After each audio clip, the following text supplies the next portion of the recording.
Bom, agora nós vamos falar sobre a interpretação do VEC, tá?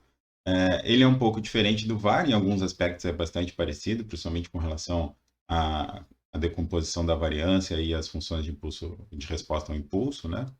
Mas em outros aspectos ele tem algumas peculiaridades. Porque lembre que no VEC a gente está trabalhando tanto com curto prazo e longo prazo dentro de um mesmo modelo, tá?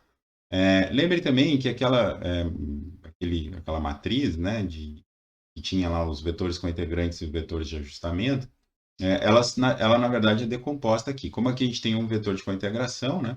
A gente vai ter uma equação que é como se ela desse uma espécie de pesos para a relação de longo prazo entre essas variáveis, tá certo? Então, o vetor de cointegração, né, que surge dessa estimação, né, e aí vocês podem ver ele aqui, ó, o gráfico de erro. Cada ponto dele aqui, tá? Cada ponto desse, ele é construído da seguinte forma: ele é uma vez o número de casos, né, da média móvel da Covid em Rio Grande, né, no logaritmo, menos 6 vezes o logaritmo, né, da média móvel dos casos de síndrome. Ou seja, a gente vai montando cada ponto daquele vetor utilizando esses pesos aqui que refletem a relação de longo prazo entre as variáveis, tá? É como se a gente fosse montando uma equaçãozinha. Só que aí se ligue do seguinte: como a gente vai fazer a relação de longo prazo entre os casos de Covid em Rio Grande com os casos de síndrome respiratória, com o isolamento social e com os casos de Covid no Rio Grande do Sul, quando eu fizer isso, eles estão tudo de um lado da equação para gerar o vetor cointegrante. Quando eu passar para o outro lado da equação, essas outras variáveis, né, essas outras séries de tempo, eles vão trocar de sinal. Então, vocês interpretem sempre esses coeficientes aqui com o sinal trocado. Tá? Então, a relação dos casos de Covid em Rio Grande é positiva no longo prazo, com os casos de síndrome respiratória, é positiva com isolamento social, certo? É uma relação positiva. E por último, vocês têm uma relação negativa dos casos de Covid em Rio Grande com os casos de Covid no restante do estado, tá? E vocês podem avaliar a significância seguindo aquela regrinha que eu falei para vocês. Dividam um coeficiente pelo outro e vejam se vai dar igual a 2. Aqui vocês vão notar que o único caso em que isso acontece é o caso da síndrome respiratória aguda em Rio Grande. O que significa isso? Que, em princípio, no longo prazo, só há uma relação entre os casos de Covid em Rio Grande, dentro desse grupo de variáveis, com os casos de síndrome respiratória aguda, tá? Porque nenhum deles aqui, ó, ultrapassa esse teste aí de fazer a divisão por 2, tá? Ou seja, a gente vai aceitar a hipótese nula ou seja, a gente não pode rejeitar a hipótese nula de que essa relação de longo prazo aqui é igual a zero. Tá? Então, essa é a primeira interpretação que vocês têm que fazer em todos os VECs, né? Ver se há alguma relação de longo prazo entre as variáveis. Nesse caso aqui, a gente viu que só há uma relação de longo prazo com os casos de síndrome respiratória aguda, né? Que faz sentido, né? Ou seja, os casos específicos, né, de uma gripe específica, né, uma infecção respiratória, está associado às outras, né? Você tem aquelas ondas, né, os surtos que todos os anos acontecem, eles estão relacionados. Parte da nossa conversa aqui, né, e da motivação para estimar esse modelo, é ver se tem alguma relação com o isolamento social, porque vocês devem lembrar que muitas pessoas diziam, né, que os casos de Covid em Rio Grande tinham aumentado, é, causados, né, pela redução do isolamento social, né? As pessoas começaram a sair de casa, resolveram ir trabalhar, abrir o comércio, e isso fez com que o vírus se multiplicasse, tá? Aparentemente, pelo menos não, isso não aconteceu no longo prazo. Os outros coeficientes seriam um vetor de ajustamento por equilíbrio, tá? Como aqui todo o nosso modelo em logaritmo, a interpretação fica bem mais fácil, tá? Porque a gente vai poder trabalhar só com elasticidades, tá? Então, nesse caso aqui, o ajustamento por equilíbrio é em termos percentuais, tá? E você também vai interpretar isso aqui com um sinal trocado, tá? Então, por exemplo, nesse caso aqui, que o vetor ele é negativo, significa que a variável teria que crescer, né, em tantos por cento para retornar para sua trajetória de equilíbrio. Como ela é não significativa, a gente não pode rejeitar a hipótese de que essa variável já está na sua trajetória de equilíbrio, ou seja, os casos de COVID, né, já estão na sua trajetória de equilíbrio. Mas o caso aqui, por exemplo, de síndrome respiratória, né, no município, tem um coeficiente aqui de 0,06, né? E aí positivo, né, e significativo. E aí, lembrem, a gente tem que interpretar com o sinal contrário, ou seja, para retornar para sua trajetória de equilíbrio, os casos de síndrome respiratória teriam que ser reduzidos em 6,8%. Tá? Seria essa a interpretação. Teria que ser reduzidos em 6,8%. Anotem que é bastante significativo aqui. Tá? O caso do isolamento social também, né? Ele é positivo e, portanto, a gente vai interpretar o contrário e é significativo. O que significa isso? Que o isolamento social teria que retornar, né, em 0,8% aqui para retornar para sua trajetória de equilíbrio. Ele está bem, bem próximo do que seria a sua trajetória de equilíbrio. Né? E, por sua vez, né, os casos de Covid no Rio Grande do Sul, né, também, né, deu positivo, mas, ou seja, teria que se reduzir, né, reduzir os casos, mas como é não significativo, a gente assume que a trajetória da série já está na sua trajetória de equilíbrio. Tá? Então, esses são os componentes diferentes, né, do VEC em relação ao VAR. Né? Então, a gente tem curto prazo e longo prazo, tudo em um mesmo modelo. A relação de longo prazo é dada por essa equação, e assim como nós tínhamos lá no modelo de correção de erro, um ajustamento, né, para o longo prazo, né? Lembra que lá a gente estimava a equação em nível, e aí obtinha a relação de longo prazo. Depois a gente estimava o modelo nas diferenças com erro defasado, e a gente tinha curto prazo e ajustamento por equilíbrio. Aqui é tudo em uma equação só, né? Aqui a gente já na primeira tem, nos primeiros valores, a gente tem a relação de longo prazo, né? Que seria, entre aspas, o análogo àquela estimação com as variáveis em nível. A gente tem o ajustamento, né? Que seria aquele coeficiente do erro defasado, né? O ajustamento por equilíbrio. E a gente tem a relação de curto prazo, né? Que é dado pelo modelo nas diferenças, que aqui vai ser o dado pelo impulso-resposta. Certo? Basicamente era isso a respeito né, do VEC. No mais, é tudo muito parecido, né? Vocês podem pedir para fazer todo, né, o impulso-resposta aqui. Eu vou usar 14 dias, para que está em dias, né? Só para a gente ter uma ideia. Vocês verem que aparecem, né, todas as possíveis, né, combinações. Ele sempre demora um pouquinho por causa do cálculo dos erros padrões, né, do modelo. Mas assim eu já adianto que a gente não vai conseguir enxergar muita coisa, tá? Resposta. Mas como o modelo está todo em logaritmo, ele, né, vai facilitar bastante a nossa interpretação.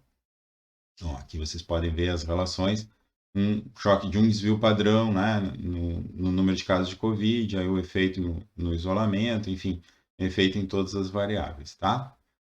Eu vou mostrar para vocês especificamente o impacto dessas outras variáveis na Covid. Porque lembra que a gente tem aquela hipótese, né, de se teve um efeito do isolamento ou não.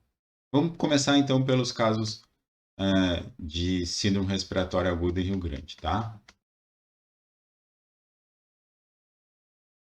Então vocês notem que um choque de um desvio padrão, né, nos casos de síndrome respiratória aguda, tem um efeito praticamente em todos os períodos subsequentes positivo aqui sobre o número de casos de Covid-19 no município. Porém, só um deles aqui, ó, sai do zero, né? Ou seja, o intervalo de confiança não compreende o zero, não está incluído. Então, e isso demora mais ou menos uns 5 dias. Então, você tem um choque de 5, né, desculpa, um choque sei lá, aumenta, né, um pouco lá, tem um surto de síndrome respiratória, um foco, né, num dia. 5 dias depois, isso tem um impacto também na questão da Covid, né? O que poderia ser isso? Pode ser um dia frio, um dia que as pessoas ficaram todas em casa, um dia que as pessoas foram todas num shopping, sei lá, qualquer choque desse tipo. Teve um comício, teve, enfim, um evento que muitas pessoas se aglomeraram, alguma coisa desse tipo, né? A própria questão também de vento, temperatura e tal. E isso gerou, então, um surto, por exemplo, né? Uma propagação um pouco mais forte de síndrome respiratória, né? As pessoas começaram a ter gripe e tal, e ter problemas. E isso também, 5 dias depois, vai se refletir no caso da Covid. E quanto que vai aumentar? Em cerca de 5%. Tá? 5%. É o valor que está aqui, ó. Ele é um valor. Tudo aqui vai ser em percentuais, porque o nosso modelo está em logaritmo. Claro que isso aqui é na média móvel, tá, gente? Isso é importante ressaltar. Não é exatamente vai aumentar em 5% os casos. vai aumentar em 5% a média móvel. Provavelmente o número de casos vai ser um pouco maior, porque a média dá uma suavizada, tá?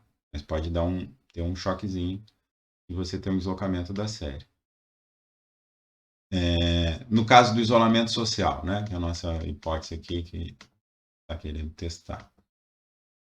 Então tem um choque, né? As pessoas por alguma razão ficam mais em casa. Pode ser também, de novo, né? Um dia frio, um dia com chuva, aquelas coisas que a gente tem aqui no sul do Brasil, né? E às vezes fica 2, 3 dias chovendo. E aí fica todo mundo em casa. Se aumentar o isolamento social, bom, aumenta o isolamento social, aparentemente na maior parte dos períodos aqui, né? Realmente reduz, né? O número de casos de Covid. Mas cuidado, né? Porque praticamente todo intervalo, né? Praticamente todo intervalo é, inclui o zero. Né? O que significa isso? Que a gente não pode rejeitar a hipótese de que esse impacto aqui seja nulo. Né? Ou seja, quando você tem um choque de isolamento social, por alguma razão, imagina um toque de recolher ou alguma coisa desse tipo assim, né? Como foi tentado em Pelotas, aparentemente, né? Esse experimento não teria muito sucesso e provavelmente não teve lá, porque você claro que teria que ver exatamente a dimensão do desvio padrão do choque, né? Do quanto que teria que aumentar o isolamento para reduzir, né? Alguma coisa. Mas um desvio padrão só não seria o suficiente, né? Isso que esse resultado mostra. Não consegue alterar o número de casos, aumentando o isolamento em um desvio padrão. Não quer dizer que com 10 desvios padrões você não consiga, tá? Talvez até consiga, sei lá, todo mundo ficar em casa realmente vai acontecer isso, mas aí tem outros impactos, a gente não pode ignorar. E por último, não menos importante, o impacto dos casos no Rio Grande do Sul, né? E aí o que a gente vê é que o impacto é negativo, né? Tem uma relação negativa, né, dos casos de Covid em Rio Grande e Rio Grande do Sul, no curto prazo. E, e ele é significativo só nos primeiros dias aqui, né? Você tem um aumento, então, de casos, tem um choque, né, que gera um aumento de casos no Rio Grande do Sul. No nosso modelo aqui, ele mostra que nos primeiros dias, pelo menos, você tem uma redução do número de casos em Rio Grande. Certo? É isso que mostra. Outra análise bastante importante, né, a decomposição da variância, né, da previsão.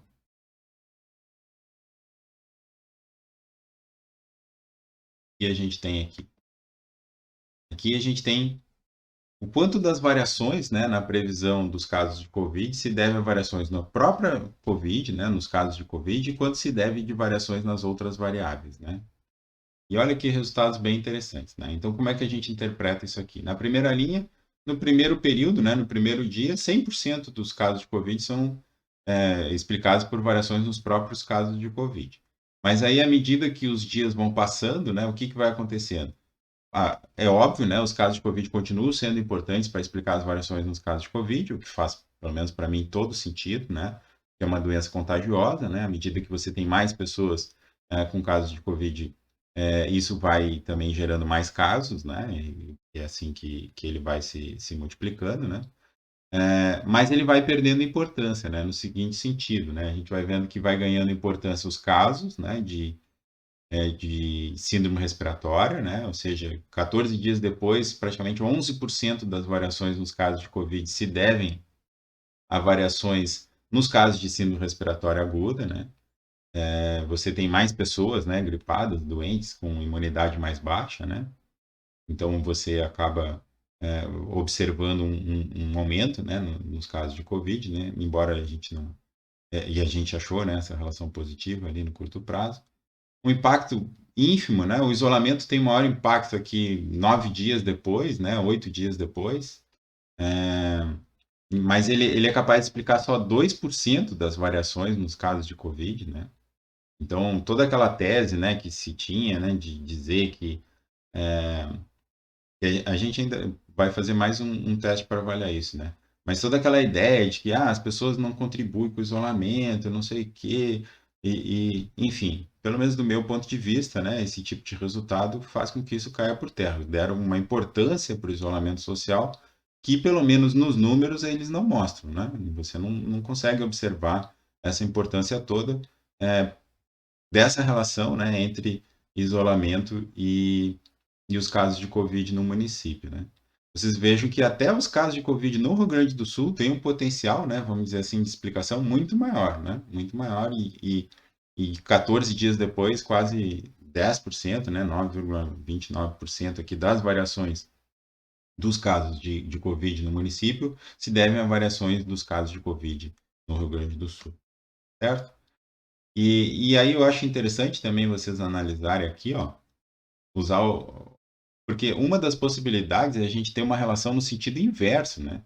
É, eu sei que isso foi ignorado por muito tempo, mas isso é um efeito normal do ser humano. Quando você começa a observar que existem muitos casos de Covid, ou muitos casos de gripe ou de síndrome respiratória, para mim faz todo sentido as pessoas ficarem mais em casa. Então é muito mais reativo do que ativo. Não é o isolamento que leva as pessoas a terem menos casos, mas sim o contrário. Quando você começa a observar muitos casos, você começa a olhar que todo mundo na sua volta está começando a ficar doente por uma ou outra coisa. A maior parte das pessoas não sabe se é Covid, se não é Covid. O que você faz? Você se retrai, né? Principalmente se você já tem uma propensão e tal. E pensando isso no geral da população, isso aparece muito aqui nos números, né? Porque notem o seguinte, ó. À medida que o tempo passa, a mesma coisa, ó. 9 dias depois, 44% das variações no isolamento social se deve aos casos de Covid no município, né? Todo dia ali saindo no site, né, da prefeitura, o número de pessoas, o número de casos, o número de óbitos, as pessoas começam a se assustar, naturalmente, né, com uma defesa, passam a ficar em casa, né, mais tempo em casa. O mesmo vale para os casos de síndrome respiratória aguda, mas aí no horizonte mais longo, né? Ou seja, após 14 dias, né, quase 22% das variações de você, né, das pessoas que ficarem em casa, né, do percentual de pessoas que ficarem em casa, se devem a variações nos casos de síndrome respiratória aguda, né? Você tem uma relação entre essas variáveis. E talvez também, né, as pessoas se assustem, né, ou algo do tipo, quando observam os casos de Covid no Rio Grande do Sul, e isso também gera um impacto, né, ainda que não tão grande, né, nem comparável aos casos locais, né, nas pessoas que resolveram se isolar, né, socialmente, né. Então, eu acho bastante interessante, né, e notem que no final, né, aqui no último período, o isolamento social já não é o fator que explica mais, né? Nos últimos períodos aqui, ó, a partir do 9º dia, né, da previsão, né, do horizonte de previsão, a maior parte do isolamento se deve aos casos, né, que começam a ser noticiados. E aqui tem uma questão importante até da construção dessas variáveis, tá, gente? Porque o que acontece? Isso aqui, essas medidas, tanto de síndrome respiratória quanto casos de Covid, elas são pela data em que a pessoa começou a sentir os sintomas. Ela só vai virar um caso registrado mais adiante. Então, para mim também, mais uma vez, faz todo sentido que você tenha uma espécie de um delay aqui, né, uma demora, para esses casos virarem um registro, aparecer, possivelmente no site da prefeitura e nos órgãos de imprensa, e aí as pessoas mudarem o seu comportamento. Eu acho que, pelo menos para mim, faz todo sentido isso, né? Não sei se é o que vocês estão enxergando aqui, mas é isso que eu enxergo aqui. É mais ou menos isso que eu tinha para falar para vocês de interpretação, né? O que a gente viu aqui?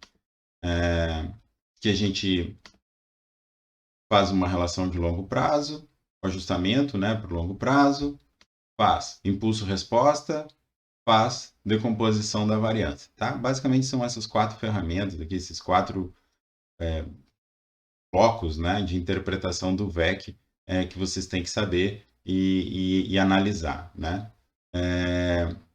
Faltou apenas, né, fazer um teste de causalidade de Granger, né? Lembra que eu falei para vocês que no caso do teste de causalidade de Granger, a gente precisa que as séries sejam todas estacionárias, tá? As séries têm que ser estacionárias. Se elas não forem estacionárias, vocês vão ter que rodar um modelo nas diferenças.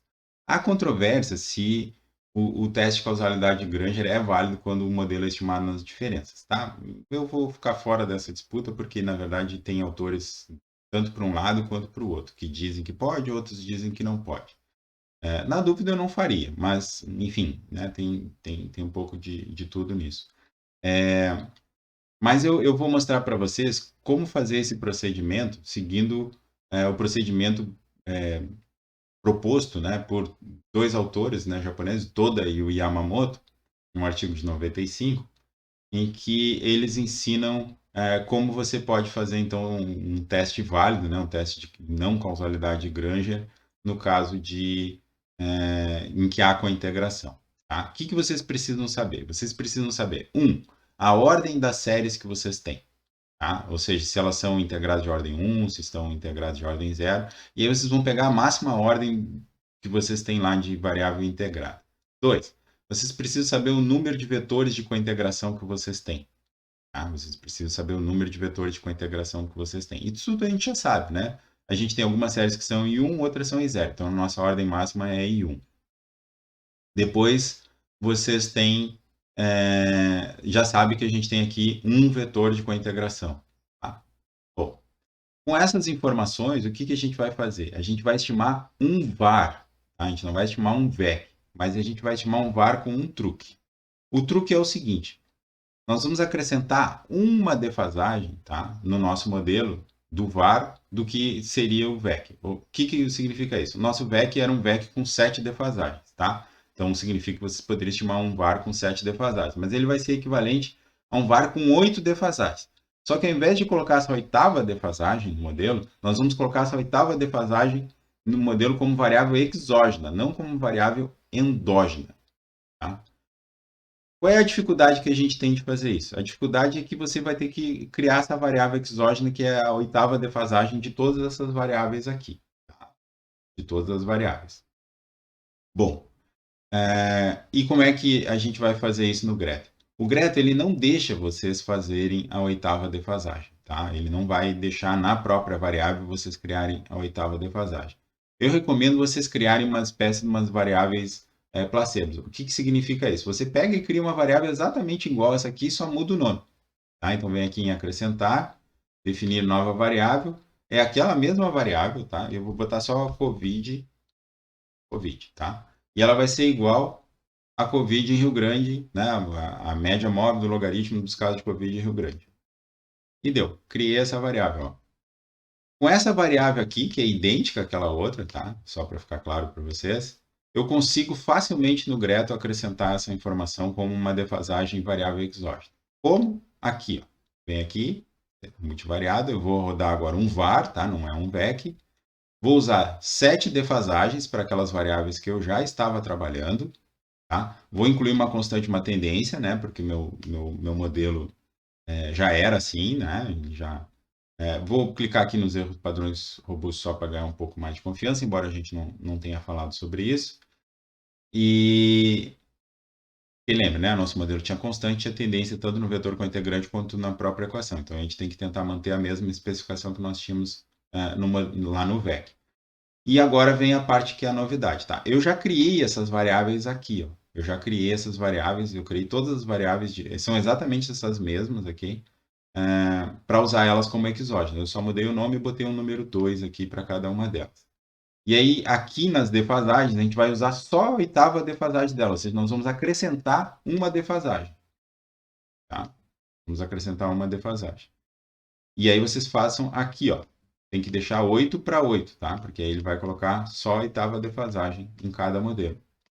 8 para 8 em todos, ó. 8 para 8, 8 para 8. Vocês vão ver agora ali que já vai aparecer. Ó, todas as variáveis com a oitava defasagem como variável exógena. Tá? Então, a gente vai rodar até a sétima defasagem como variável endógena e todas as variáveis na sua oitava defasagem como variável exógena.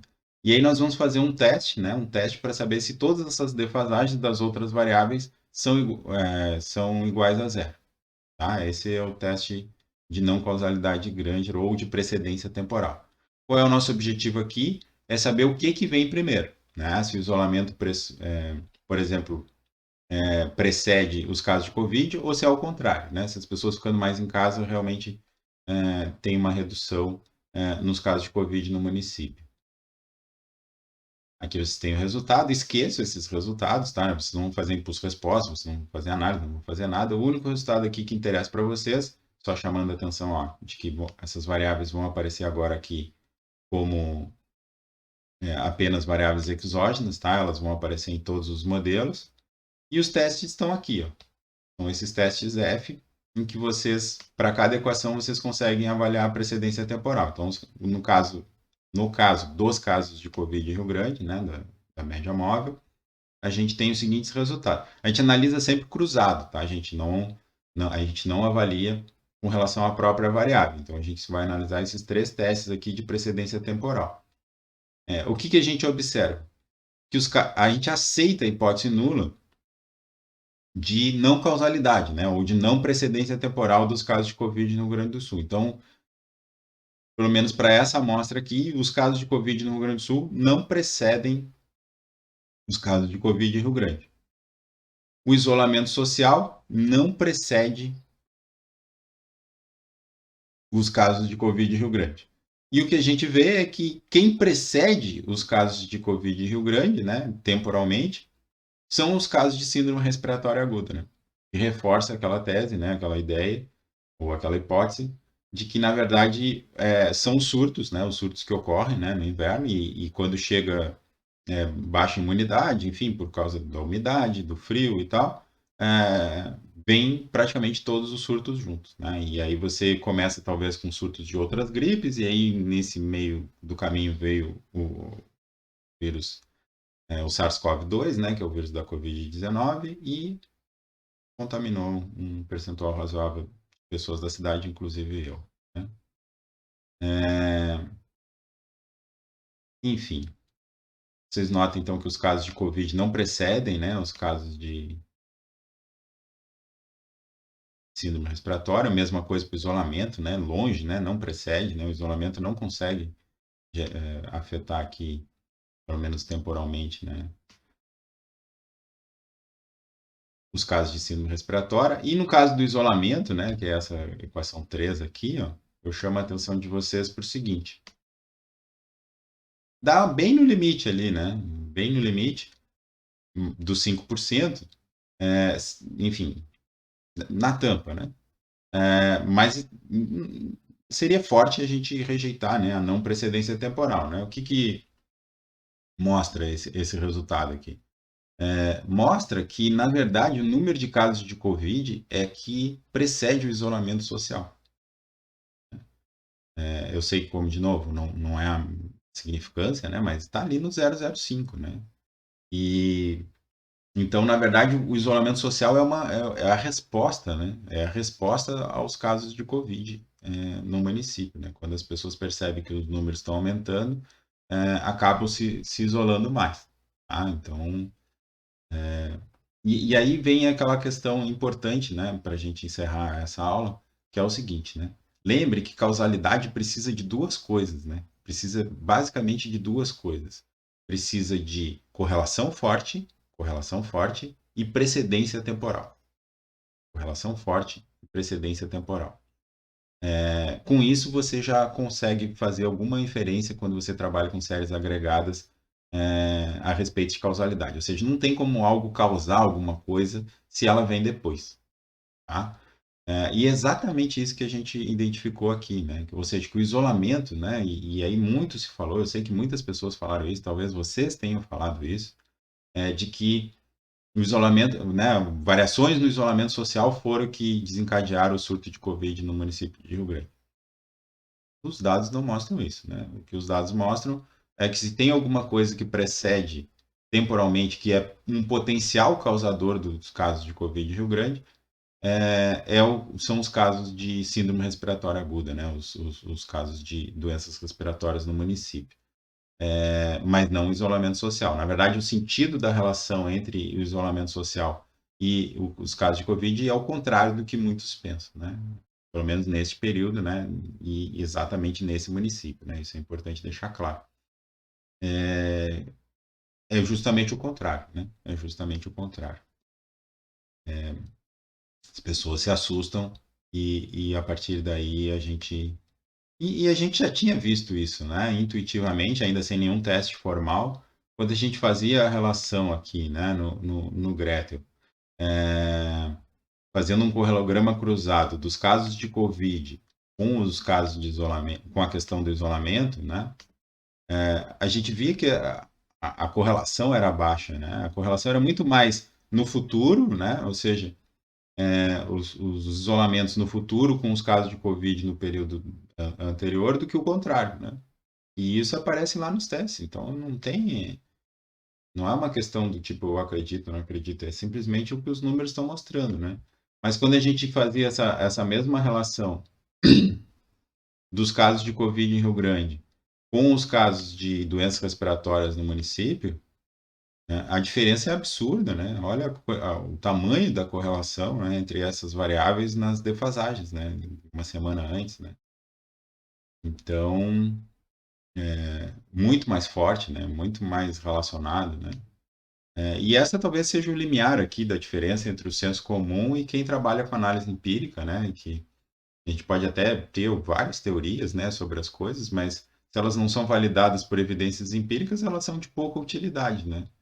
E eu sei que nesse caso aí tinha uma questão de terceirização da responsabilidade, né?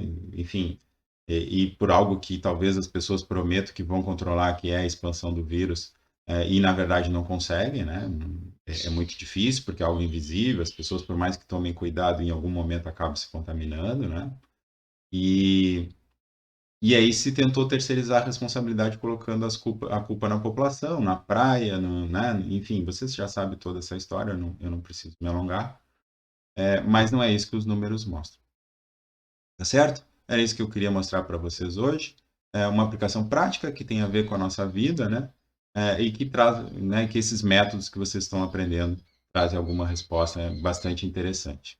Certo? Muito obrigado pela atenção de vocês. Até uma próxima oportunidade.